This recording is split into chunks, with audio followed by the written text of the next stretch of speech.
Look at this. Look at this. Come here. Take a look at this. They're strung right across. I'd like you to meet JoAnn and Bernie and their honeybees. They've invited us out this afternoon to watch a hive inspection and answer all our questions about bees. This is called a sheriff's suit, and I'm fully protected from the bees in this suit. JoAnn is wearing a half a suit. What's that called? Just a jacket. A jacket. She's wearing a jacket. You have to pull this over your head, but you may have to undo that so that you can Okay, honey. get that up and over. Okay. And you're wearing nothing, basically. Whoa. And don't get him started. And Bernie is basically wearing a hat. And shoes. So the zippers ends are, because of the little hole here, have little Velcro things so that they can't get in there. We're going to leave your hands bare because you're not going to go into it. First, we're going to talk about how the bees live. So bees need to be kept in boxes where they can be inspected for disease, for proper bee management. And so what we have here is a landing board, and this is open for the bees to go in. And we just have in a couple of other holes drilled into the brood box. So these two are brood boxes. Some beekeepers keep only one brood box, but we keep two. If you can see, there's a little metal sheet in here. You'll see it when we take it apart. That is a queen excluder. So it is too small of space for the queen to go up here. So these top ones are honey supers.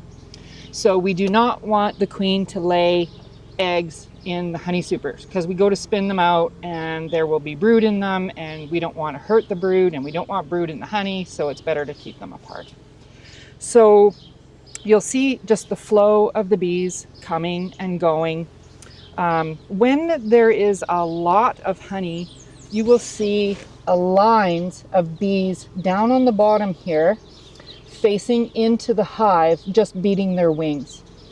And that will draw the air movement up, and we've got another opening up here. Hello, girls. So that it will dry the honey, so it's pulling moisture out of the hive, because one of their very important jobs is to turn nectar into honey by drying it out and then capping it. So we often start by just look at what are the bees doing right now. Like right now, they're coming, they're going. Usually you'll see some of the bees coming back, and they'll have pollen on them. And you can look at the different colors of pollen and figure out which flowers that they might be taking their nectar and pollen from today. So they're just kind of getting started. So we know, oh, the one went up here with pollen on it. But sometimes every bee can see that one? There's pollen on her legs. There. Anyway, the bees are taking that pollen into the hive to feed the larva, because in order to grow larvae, they need protein, not just nectar. So they mix the pollen with honey, and it's called bee bread, and that is what's fed to the worker larva. A queen larva is only fed royal jelly, and it has hormones in it, and this will turn her into a queen. Every egg in the hive can turn into a queen or a worker that's a fertilized egg. An unfertilized egg is what becomes a drone. They are haploid. We keep weights on here because we live in Saskatchewan and there's a lot of wind, and we do not want the wind to pick up the lid and flip it off and expose the bees to the elements.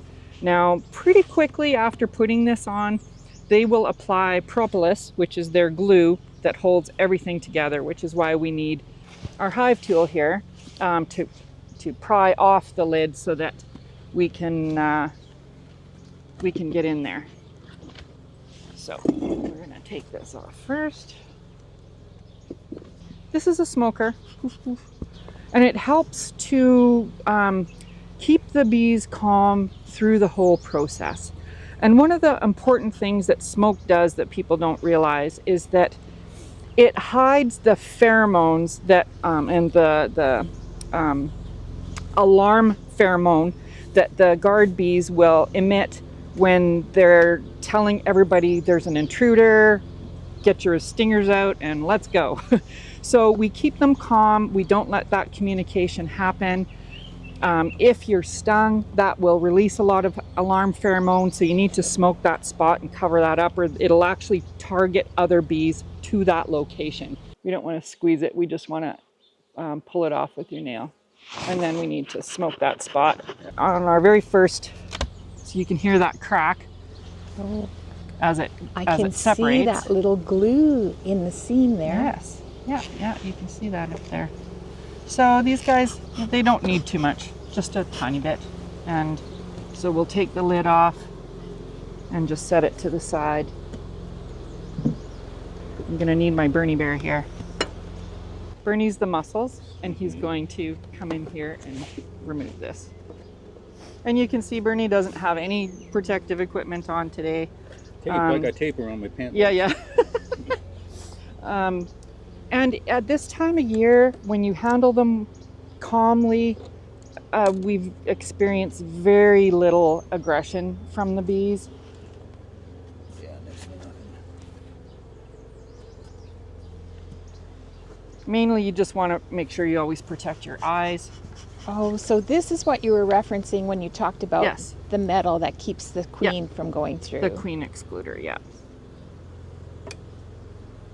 And we like to just see it's propolized down, and so it goes clunk when you go to take it off, and we don't want to disturb all the bees. So What do you always look for when you we always check for the queen, make sure she's not up there, but she's not usually. She tends to be in the middle of the box, in the middle of where the brood is. In order to do an inspection, we're going to start with pulling a frame out from the outside because she's unlikely to be there. So we'll take this one out, because we always want to be just very gentle and safe with the bees, and we don't want to hurt any of them if we can avoid it. So as we take out each frame, we're going to go, is there anything on it? There's nothing on that one. So this is a new box that was just added, so they haven't really had a chance to do anything with that.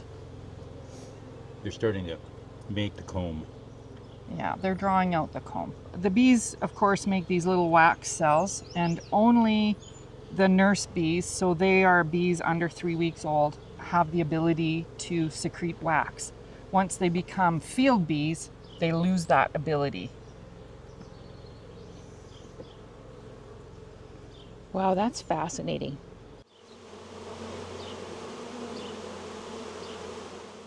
And in fact, they have a series of jobs from the moment they come out. Oh. And their very first job is to clean their own cell. So they come out of emerge out of that cell, and they turn around and they clean it out. Some of the jobs that they do as house bees are feeding the larva, moving honey and bee bread around, feeding the queen. She is actually not capable of feeding herself, so she relies on the workers to do that. They're drawing out the comb. Okay. Building. Oh, yeah. Oh, there's a lot more bees on this one. Yeah. As we get closer to the middle, the number of bees will Yeah. increase. They organize their space like a big basketball, with the brood in the middle, a layer of pollen around the outside, and then the honey outside that. And if you take a little look in here, you can see there is a bunch of cap brood coming up now. But as soon as you start examining the hive, they all come up to the top and look at you. They're saying, They're like, what you doing? What are you doing? That's right. It would have been very dark until you opened it too, wouldn't it? Right, they prefer the dark. But, you know, we can work with bare hands as long as you just make sure the bees are out of the way and you don't grab them. They don't, if they're not aroused, they don't come after you. And see, Bernie has to dislodge that frame. Oh, that's Now this is a beautiful frame. So take a look. These are all capped brood. So this is the final stage before they emerge and become worker bees. And these little, these bigger ones down here are going to be drones. Drones are bigger than worker bees. Drone is a male. I have questions. There are several over here that looks like they have their heads Yeah. stuck Yeah. in there. Why So are their they're- heads stuck in there? They are moving, The honey. they're going in there to take the pollen out, to mix it and feed it to the larva. If you take a look at this little guy right here, right there, this guy, that's a drone. Look at the size of his eyes compared to the others and how round his abdomen is. The drones only function in the hive is to mate queens that go out for their mating flight. They do not have stingers, so you can pick them up and do whatever you want with them, and they can't sting you. These two little things here are queen cups. Let's have a look inside, Bernie. So you see that they're on the bottom, and what we want to do is just look inside them, and they are empty, which is what we want. When they here's one. Just a yep, minute. they pre-make those. It's got something in it. Those are drones. No, these are drone larvae that broke open when we separated them from the bottom, I see. and they'll just fix those Yeah, once yeah. we're gone. So it's fine. What those are for is to house a new baby queen if they need one. So when the hive becomes overpopulated, they will swarm to split into two hives. And the worker bees actually decide this, not the queen. And they will transfer eggs into those and then grow new queens. And as soon as the queen cells are almost ready to open up, then they will fly away. They'll chase the queen around for a few days to make her lose weight. In or out. Yeah.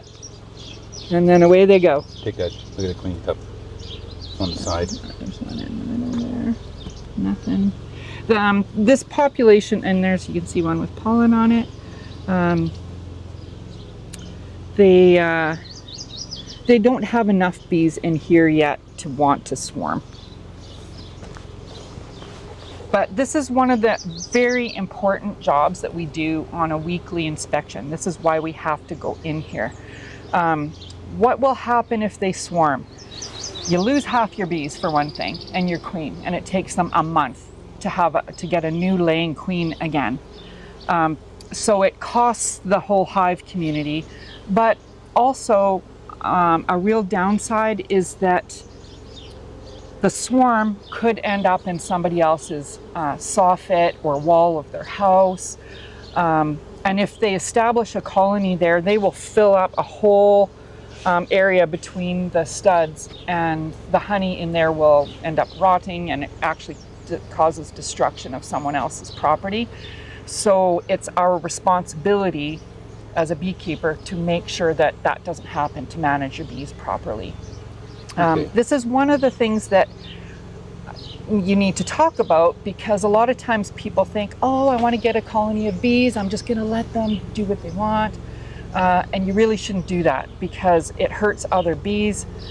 It can hurt people by destroying their property and spread disease, because bees will actually drift from apiary to apiary and colony to colony. So Okay, if let's people keep going. aren't checking their bees every week like you do, like that makes me wonder about disease spreading, Yes. right? If they Yes. swarm and they, Yes. that could be really hard on a whole bee population in an If area. you go right there, she'll see open brood.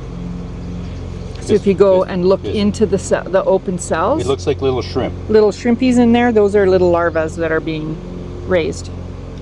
Just brush them out of the way so that she can see it. Come on. There, you see them now? Right there. Looks like little shrimp. That's open brood. See So them? why are they open? Why aren't they No, closed? because they're just Oh, developing. because they're Would they have to be they fed? have to be able to get to them to feed them. Excuse me, honey. Okay. So could you estimate the age of those? So the last 8 days are under cap. A worker bee takes 21 days from egg to emergence, a queen 16 days, and a drone 25 days. And so the first 3 days is an egg, and then they slowly get bigger larvae until they're capped, depending on what they are. Boy, that's stuck in there. Yep. Oh, this one looks different again. So this all there's of different this colors. is honey. This is old honey that's been capped. Okay. And these look like larvae that have been capped. Oh Yep. no. And what's this liquid? Is that honey that's waiting to be capped?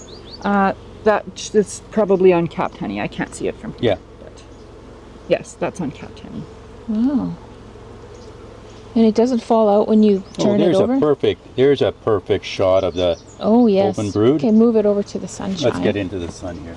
These bees are going to get a suntan. Oh, perfect. Look at that. Okay.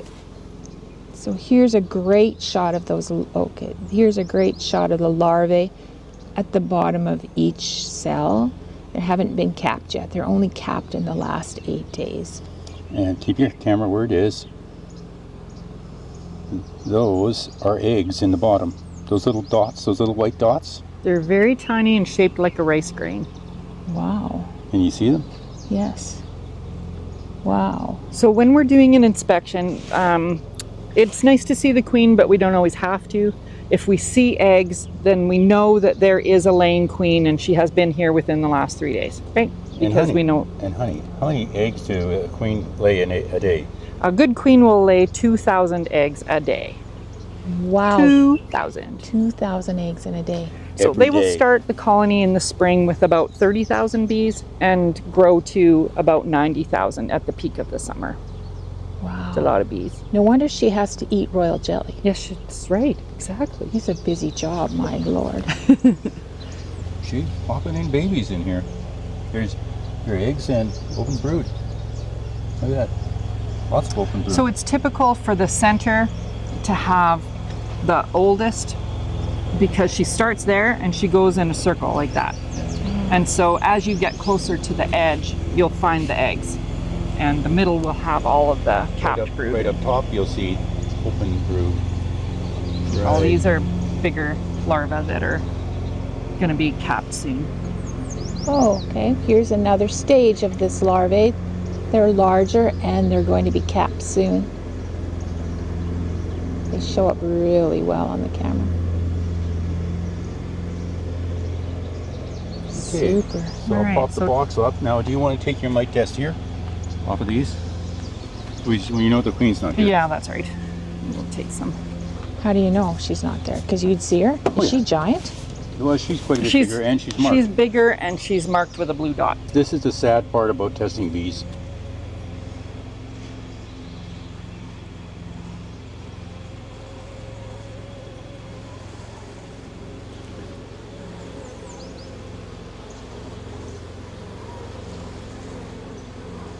Okay, they're pissed off now, honey. Okay. Okay, let's get some smoke on them then. Here's the smoker. Get the smoker going.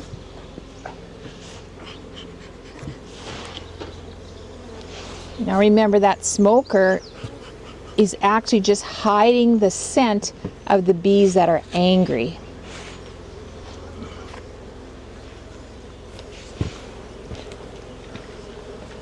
So this is windshield washer antifreeze, and it kills the mites and the bees, unfortunately.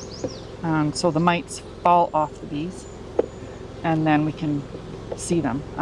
The mites are actually visible to the naked eye. It would be similar in size to a cat hanging off your body, sucking off the life out of you. That's how bad they are for the bees. Yeah. They've killed many, many, many bee colonies. And so if we don't take steps to manage them, they will just, all bee colonies will be destroyed by mites if you don't do treatments to take care of this problem. How often do you have to do a mite test? We treated them in the spring, so you have to do a mite test after you treat. Late summer, if you didn't see any mites, then we usually don't do it until later in the summer to decide if we need a fall treatment or not, because we like to minimize the number of treatments that we do. And if we get no mites, then we don't do a fall treatment. But there are multiple different types of treatments, but I won't go into those. Oh, here we go.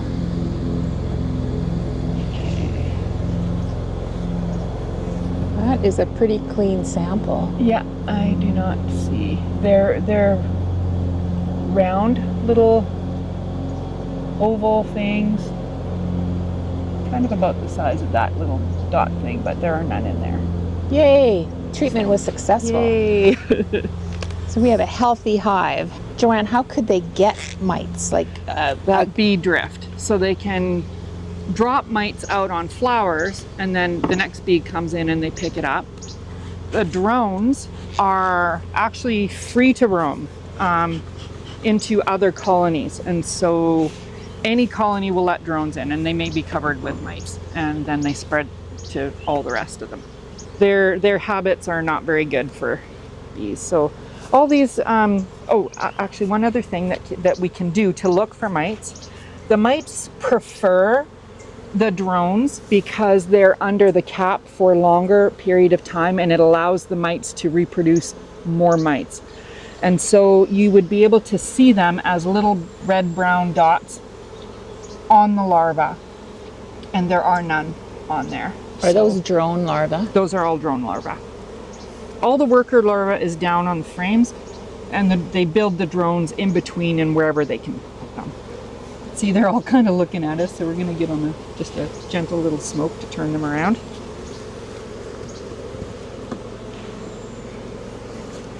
It's best to be hygienic with this and keep all the wax bits and not just throw it on the ground. How many years have you been working with bees, JoAnn? 9 years. 9 years. Bernie and I both together. We've done this right from day one. We watched many YouTube videos to try to learn. We'll just take a quick look at the bottom. And the queen is not. Smoke there. Get them away from that. Yeah, we don't. Yeah, they're not going to listen. Look at him. He has bare legs, bare arms, and he's just working in concert, just working in cooperation with the bees, not disturbing them. Uh-oh. And he's perfectly safe. Well, he could get stung. You know, the thing is Oh yeah, I get stung all the time. we don't get stung a lot because we try to do things always in a very gentle manner with them.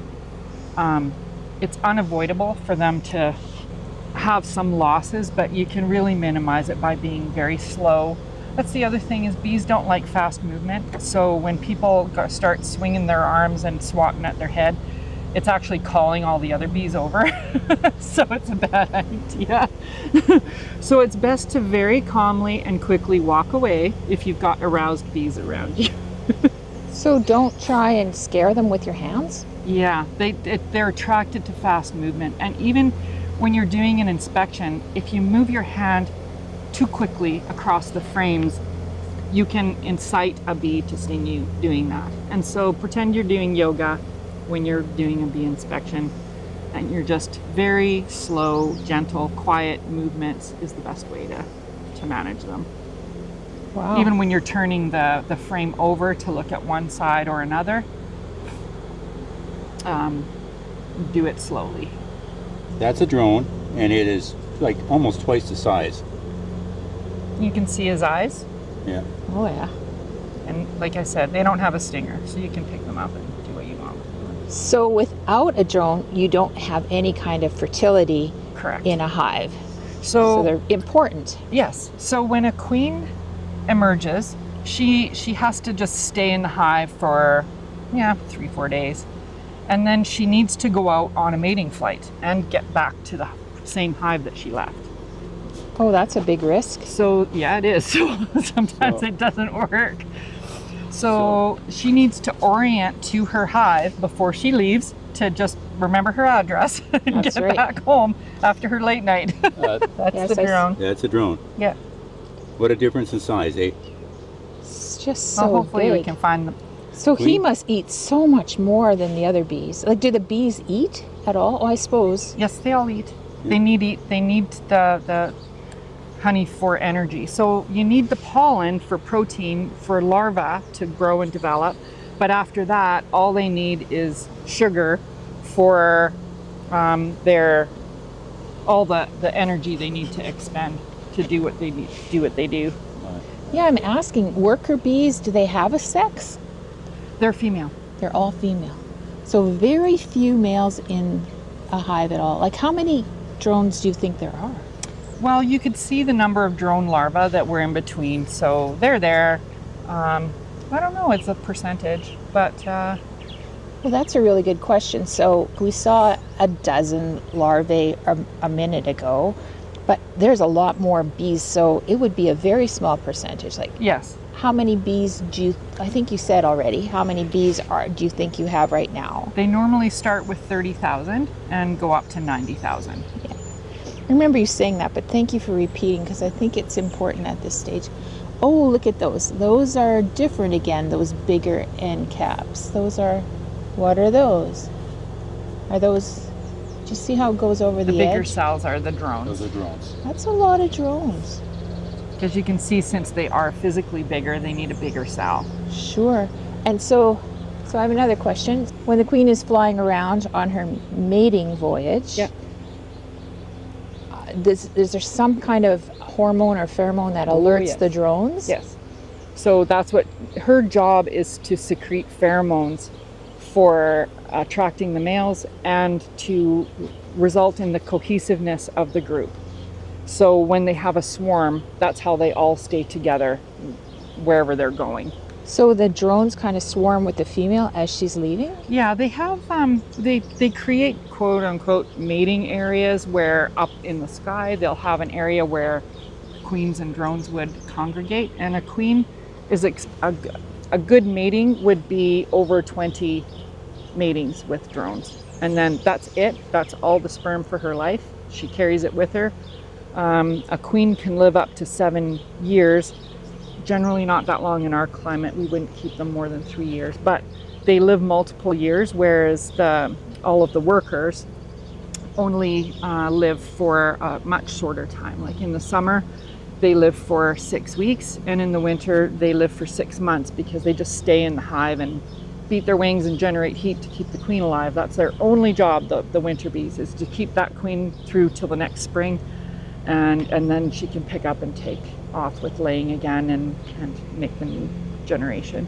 But that whole flight for sperm, that never happens again, even though the seasons have changed. She will not be able to receive new sperm. If she runs out of sperm, the workers will recognize that and basically put her to sleep. There she is.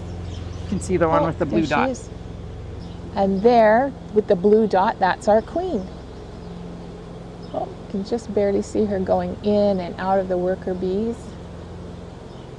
And yeah, she's moving because we exposed her to the light. She generally, all she does is go cell to cell to cell to cell laying. I figured she was going to be on this frame. Take a look at this frame, honey. So we have a specific way that we insert the queen back in there, and this is one of the reasons that she is marked as well. So we want to make sure we have at least 2 frames of width, and we know where she is, and in the middle of the frame, and then we slide the frame in towards her, so that she will not be damaged when we put the next frame in. And these frames all got moved over, so we're going to put them all back where they were, and then slide the frame that had nothing on it in at the end. So the most risk to her is to drop a frame into the middle without having enough space around it, because it rolls the frame. It will roll a frame against a frame, and you can damage the bees doing that. So that's why we try to get to the end where there are very few bees, and especially not the queen, for dropping our last frame back in place again. Okay, I have a funny story. Sure. Because of course we're doing our inspection, and I had my phone in my back pocket on no ring, and someone phoned me and it buzzed and it made me jump because I thought there was a bee in my bee suit. That's hilarious. Yeah. So the queen, her screen is back on. She's going to stay in the bottom 2 levels. Yep. Just the worker bees are going to be coming up and depositing the honey. There will never be any baby bees up here because the queen can't get up here to lay her eggs. each one of these boxes will hold about 70 pounds of honey. So when they're full, they're very heavy.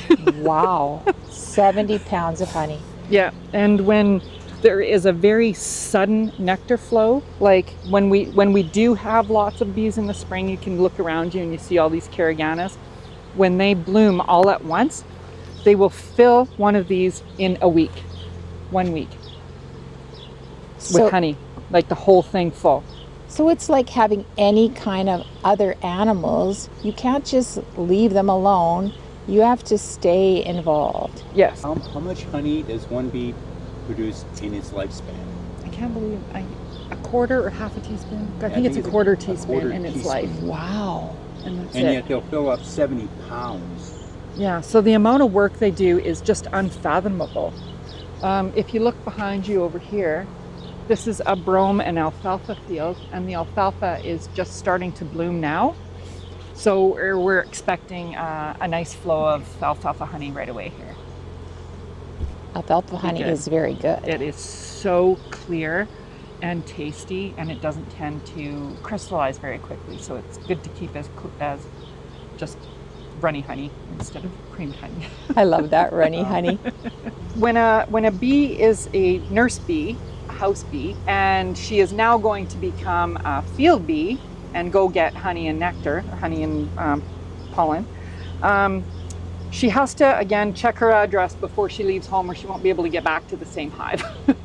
So they start by coming out, and then they will just do little figure eights in front of the hive, and then they'll get bigger and bigger and bigger so that they can practice as they come in. They can remember exactly which hive is there. And it's so precise that if we take this block of the hive and move it to here, all the bees will come back to that spot and go, oh my God, where did my house go? And the box will be right here. They don't look at it and go, oh, it's over there. They're like, this was the spot. It was right here, and now it's gone. Oh, wow, so that's it means so that weird. you have to, if you are going to move a hive, you have two choices. One is that you move it that much and leave it, and they'll find their way in there. And then the next day you can move it again a little bit. And so you don't just go from over there to over here in one, they'll just lost.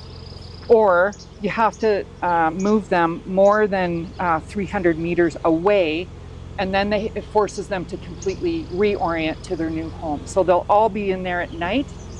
So at night, or when all the bees are home, you pick up the hive, you can move it to another farm or another place if it's 300 meters away. They'll wake up and come out and go, okay, we have a new address. And they will start that orienting again and figure out where they live, but they won't go back to the old place because it's too far away for them to go back there. How far would they travel for food? They can travel 5 miles or 8 kilometers to get honey.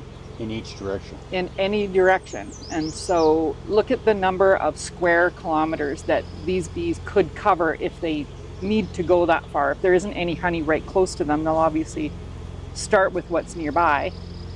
But if there's nothing, they'll go that far in order to get nectar. Now, this complicates having organic honey because it does mean that anywhere in basically 10, so it's 100 square miles when you look at it, all of that has to be all organic fields and everything in order to produce organic honey. So you can see that it complicates actually getting real organic honey. You have to be way up north or on an island. Yeah. and then you might get organic honey. So I'm always suspicious when they call it organic honey. But anyway, only that's aside. 2 miles away from the main road, and then there's other farmers, and then there's other farmers, and they can actually travel across the lake, and which is about a mile. We've had these 10 high, so I can't lift off the top. So we use the little tractor, and Joe lifts me up there with a little man lift, and that's how I get the honey supers off. There are beekeepers that only extract once a year, so they just keep adding boxes, and yeah, they'll be Not 10 for us. We've had 4 honey supers plus the 2. So I think we've had 6. Bernie is on to the second stack. I'm calling it a stack, but what's it really called? It's a colony.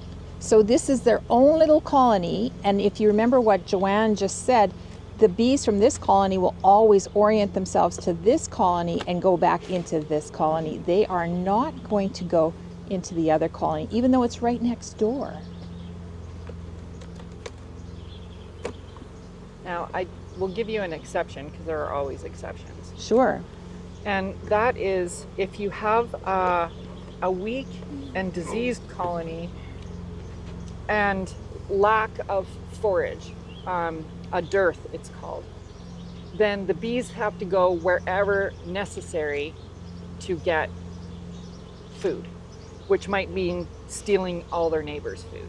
And so if one colony is not very strong, and then they're next to a strong colony that says, hey, we need it, they just come in and they just overpower them and take everything in the hive. In the winter, and when the bees are weaker, we use this, and it's called an entrance reducer.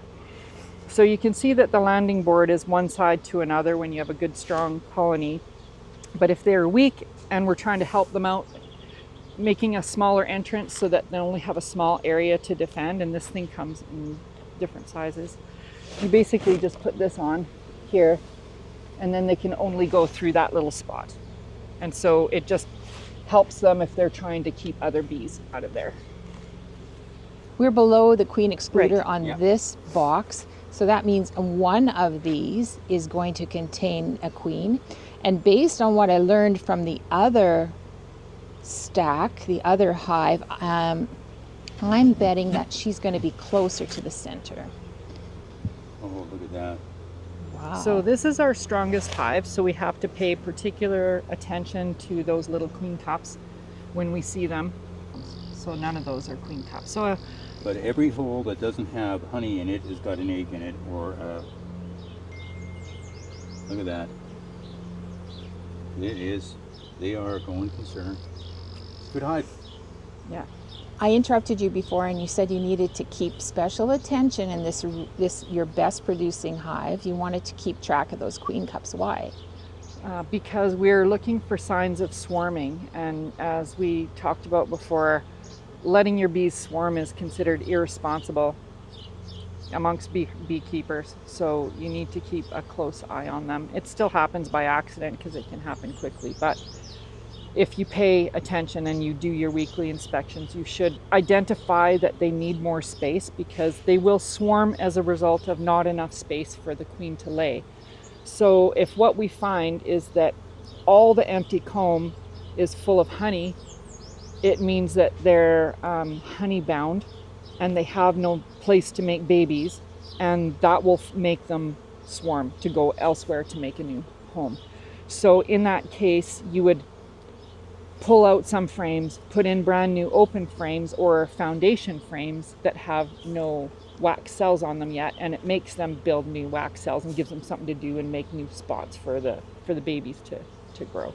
Something to remember with these too is that all of these are the cap brood, only stay that way for 8 days, and once they all hatch, she'll have a whole new open area for the babies again. There are a lot of bees that are just kind of drifting side to side here. Yeah. So they're all just learning where to go.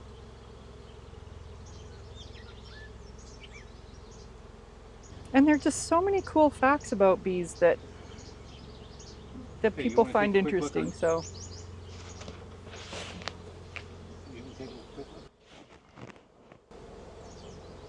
looks good. It's good. Yeah, so set it aside, and then I just saw 2 queen cups at the bottom of that one, but we Okay. need to do that on the bottom one. Okay. Oh boy, that is one heavy box. Yeah, it's got a lot of honey in it, It's so got a lot of honey in it. So do you set it? Okay. Do you set it on its? Do you set it's on its sides Yes. so that it preserves the bees that are on those Right. frames Yes. at the bottom? If you So if then- you put it on one way, like if you lay it down that way, then all the frames stack against each other. Whereas this way here, they just sit in a row and you don't hurt anybody. Okay, so we're just gonna peek at the bottom. Get out of there. Okay. And we can pull a frame out if we want to. Snake. Go off the box.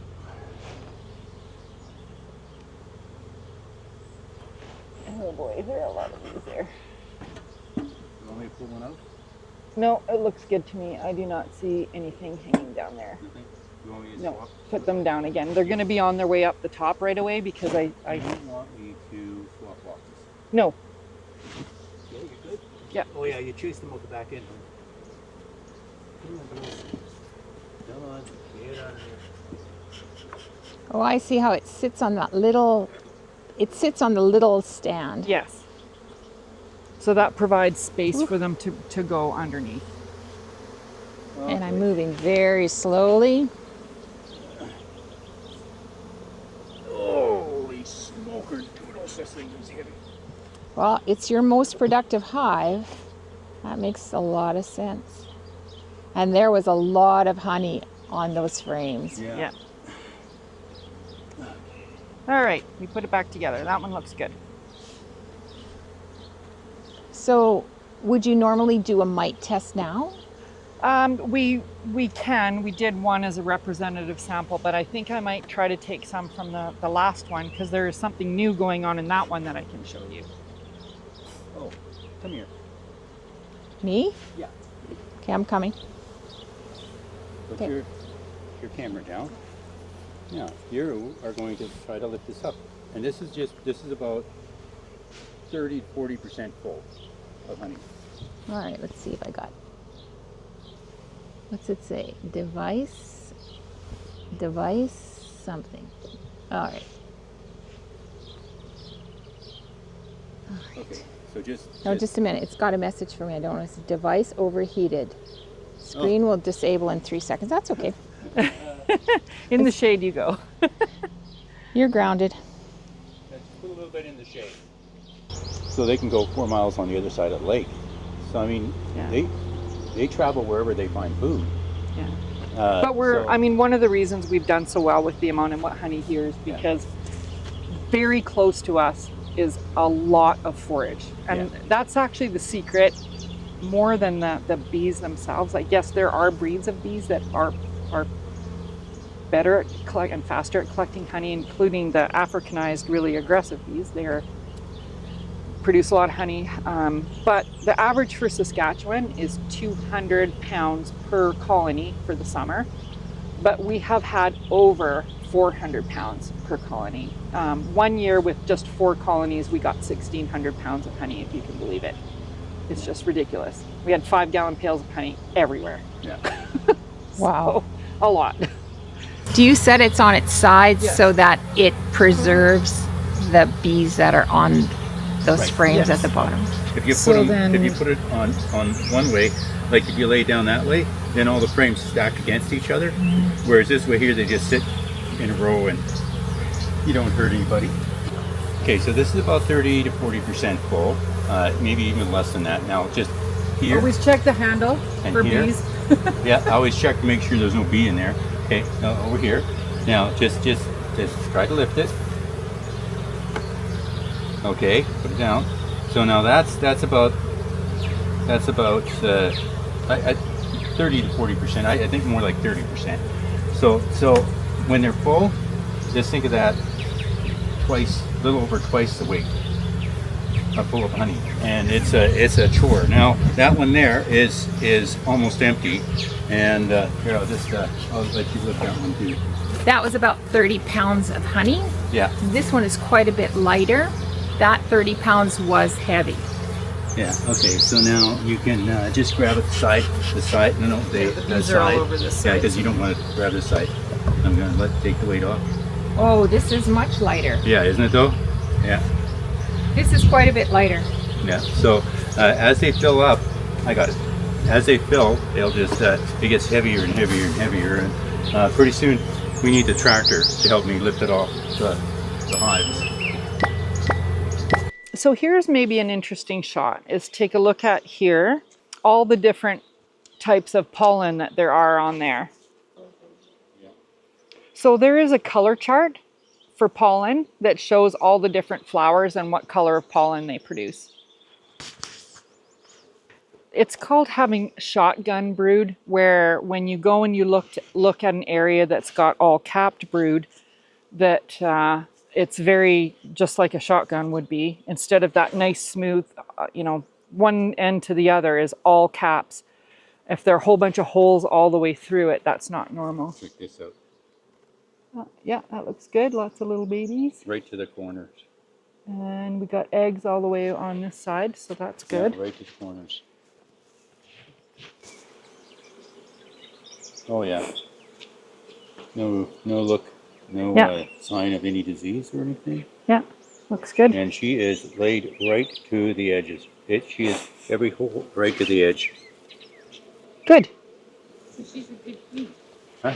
She's a good queen. She seems to be a good queen. Other than we just have to really just make a decision about this chalk brood, and when every year we need help with some questions. Oh, that one, see, that looks beautiful. Look at the other side.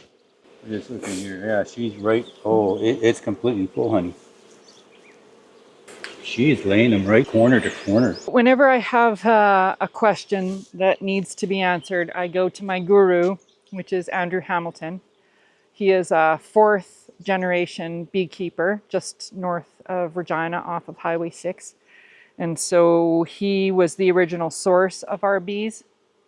And I like to go and help him do bee chores. If there's one thing that we've learned with beekeeping, you never know everything. And when you talk to beekeepers that have been in it 40 years, they all say the same thing, because every winter, how they come through, what the forage is like, the bees will do different things all the time, which is why you can't just set them up and leave them alone and do nothing, because things are changing every year. And this is not an AI activity. It requires hands-on work. When you think about a basketball that is in the middle of those two, babies in the middle, pollen, and then honey. So then the outer frames of the top and the bottom are often just solid honey like that and no brood. So it's there for them to go to eat when they need it. But this is why we take the side ones out, because the queen is not usually going to be there. She's usually going to be in that middle of that basketball where all the babies exist. There she is. Look at her big, beautiful abdomen. She's big. She's just showing off. Look at the size of her. So what she does is go to each cell and check. Oh, let's see if she's going to stick her butt down there.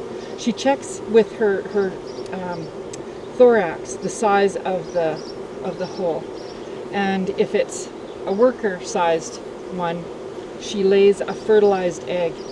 If it's one of those bigger combs where the drones were, she measures that and she drops an unfertilized egg.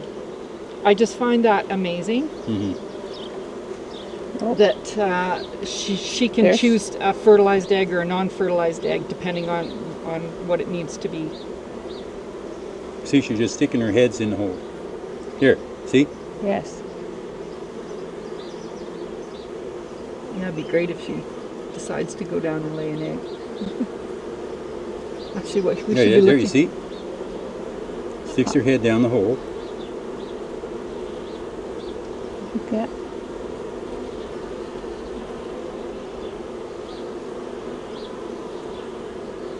Tell me again how many she lays in a day? 2,000 if she's a good queen. A poor queen only lays 1,000. And the colony will not grow in that case.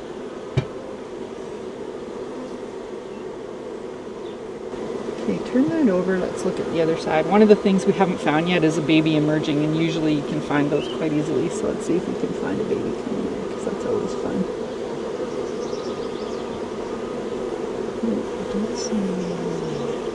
My comfort level has come really far away. Like, I'm leaning against the top of this hive right now with my bare hands, and I'm Oh, were you not uncomfortable? looking. Everyone is, to be I think everyone is, yeah. Okay, we'll try Okay, honey, I another. don't want to put her back in. Okay, I want to try another frame though to see if we Okay. can find a baby coming out. Look at you go pushing those bees away.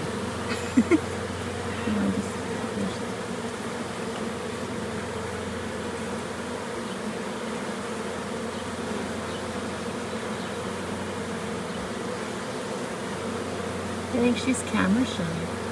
No, they actually have to chew away that cap in order to get out. So she's pushing. Nobody's helping her. Oh, here she comes, here she comes. I think that they don't They help don't. each other No. because they have to be able to Do that. exit on their own. So they're selecting always for strong bees by doing that. And walking over her head is just another one of the big tests. Sisterly love, yeah. Yes. Well, that and the fact that, like any teenager, they want to go back to bed all the time and sleep in.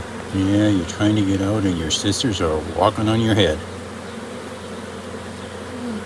Correct, you know.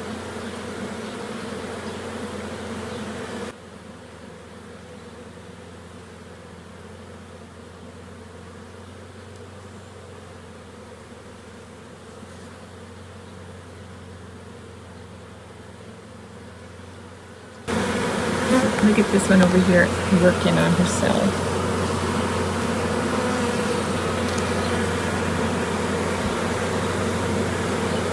There's another one working on a cell. See, it's halfway buried. Cleaning a cell. Where are you? There you are.